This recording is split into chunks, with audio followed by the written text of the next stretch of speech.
Hari ini, malam ini kita berada di tempat di mana UMNO melancarkan program juara rakyat mereka.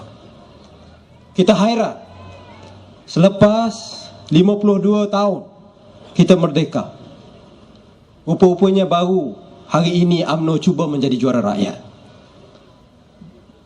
Sudah lama kita beri peluang kepada UMNO Barisan Nasional untuk mentadbir negara ini. Namun semakin lama kita lihat UMNO semakin lari daripada prinsip perjuangan asal mereka. Negara kita yang suatu ketika dahulu boleh kita katakan antara negara yang agak dihormati, dengan ekonomi yang baik, dengan sistem perundangan yang baik, dengan pentadbiran yang baik, hari ini menjadi bahan ketawa satu dunia.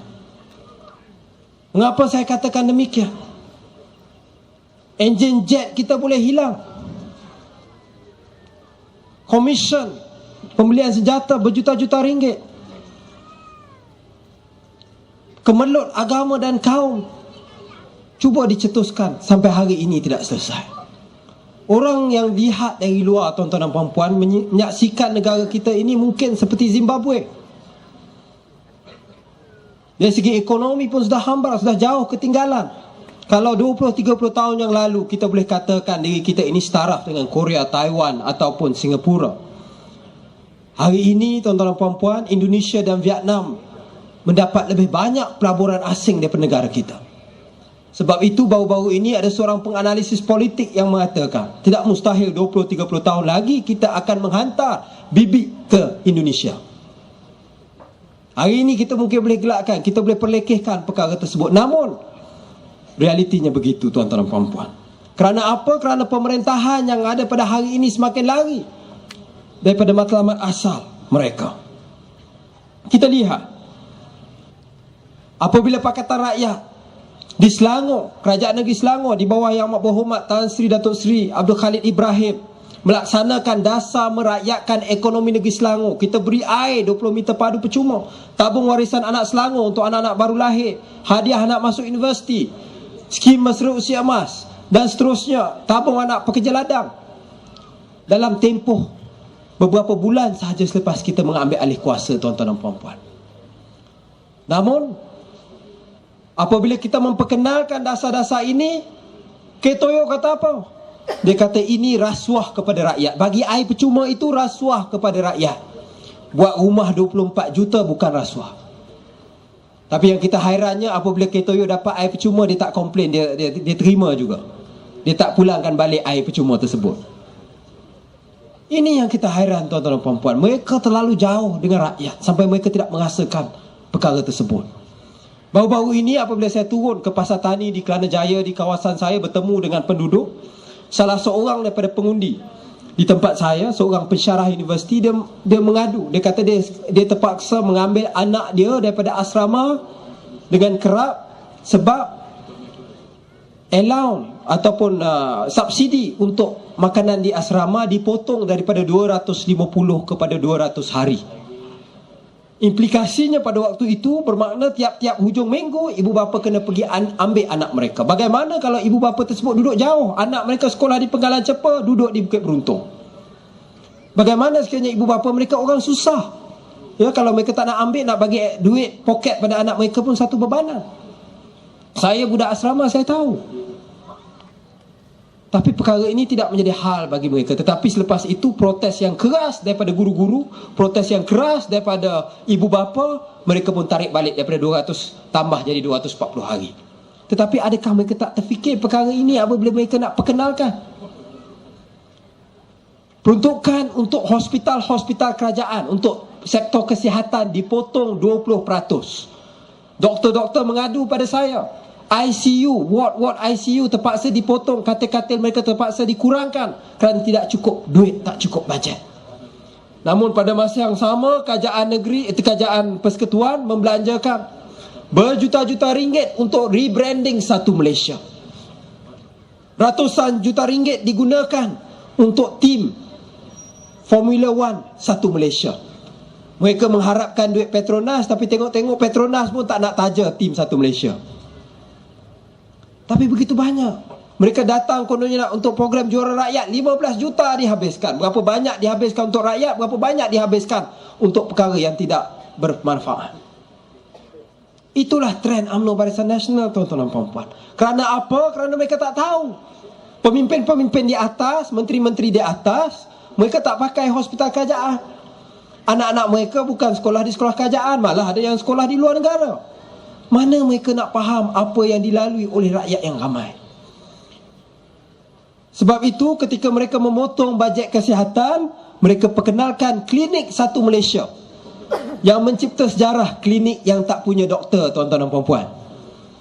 Klinik tak punya doktor. Kalau ya dulu memang kita ada klinik desa, ya 20-30 tahun yang lalu, ataupun mungkin hari ini di kawasan-kawasan pendalaman, mungkin betul kita perlukan klinik desa yang ada hanya pembantu perubatan, tidak ada doktor. Tapi Klinik Satu Malaysia ini dibuka di lembah pantai, dibuka di Lembah Subang, di PJ, di kawasan saya, tanpa ada doktor.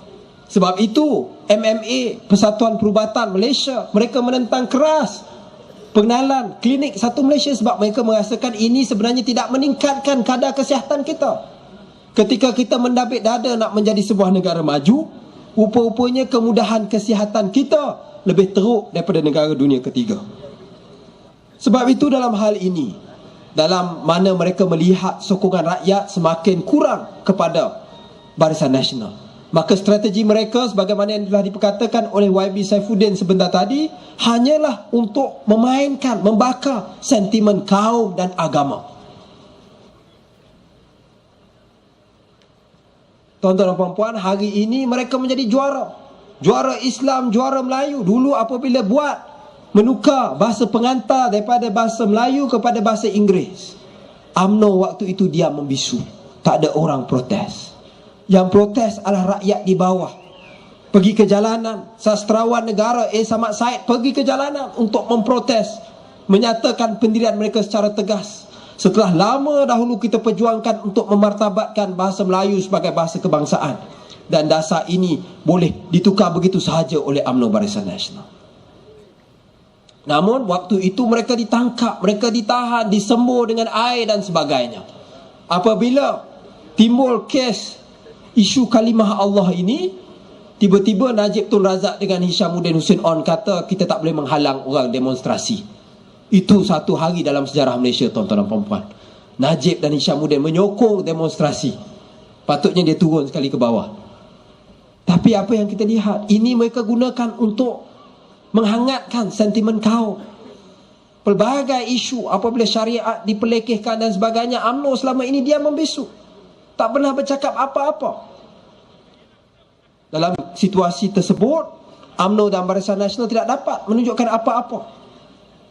Tetapi Pakatan Rakyat telah mencipta sejarah ketika mereka cuba memainkan pelbagai, kata kita ni berpecah, kita berbeza pendapat dan sebagainya, diperbesar-besarkan, tak ada masa depan. Tapi kita telah menunjukkan satu komitmen yang jelas kepada Pakatan Rakyat sebagai satu ikatan politik yang benar-benar kukuh dengan begitu jelas. Ini bezanya Pakatan Rakyat dan Barisan Nasional. Kita menawarkan sesuatu untuk generasi yang akan datang, untuk masa depan, untuk abad ke-21. Sebab itu tuan-tuan dan puan-puan, saya fikir sekiranya kita terus termakan dengan permainan UMNO Barisan Nasional yang sudah pun berjalan selama 50 tahun, saya fikir kita sebagai rakyat Malaysia yang bijak tidak boleh terus tertipu dengan cara yang sama. Kita sebaliknya kena mempunyai imajinasi untuk melihat ke depan, memberi kita peluang. Kalau dalam tempoh tak sampai 2 tahun kita telah berjaya memperkenalkan pelbagai dasar-dasar merayakan ekonomi negeri Selangor. Kalau dalam masa tak sampai 2 tahun kerajaan-kerajaan Pakatan Rakyat di Pulau Pinang dan Selangor mendapat pujian daripada Auditor Jeneral ataupun Auditor Negara, Ketua Audit Negara dalam isu urus takbir kita yang begitu baik, bayangkan tuan-tuan dan puan-puan sekiranya kita mendapat kuasa di peringkat persekutuan. Hari ini kita pelbagai hambatan yang dikenakan kepada kita, royaltinya, peruntukan kerajaan persekutuannya dan pelbagai lagi yang menjadi sekatan pada kita. Tapi kita masih tetap dengan komitmen kita untuk memberi khidmat yang terbaik kepada rakyat, telah berjaya memperkenalkan pelbagai pembaharuan. Sebab itu tuan-tuan dan puan-puan, saya fikir pilihannya jelas. dalam pilihan raya umum yang akan datang, kita seharusnya memberikan sokongan bukan hanya di peringkat parlimen, malah di peringkat DUN di Hulu Selangor ini perlu diberikan kepada Pakatan Rakyat untuk memberi kita 5 tahun untuk menunjukkan bagaimana kita boleh buat lebih baik daripada UMNO Barisan Nasional selama 52 tahun, insya-Allah. Dan dengan itu, saya yakin itu menjadi kunci kita untuk sampai ke Putrajaya. Sekian, wabillahi taufik wal hidayah. Wassalamualaikum warahmatullahi taala wabarakatuh.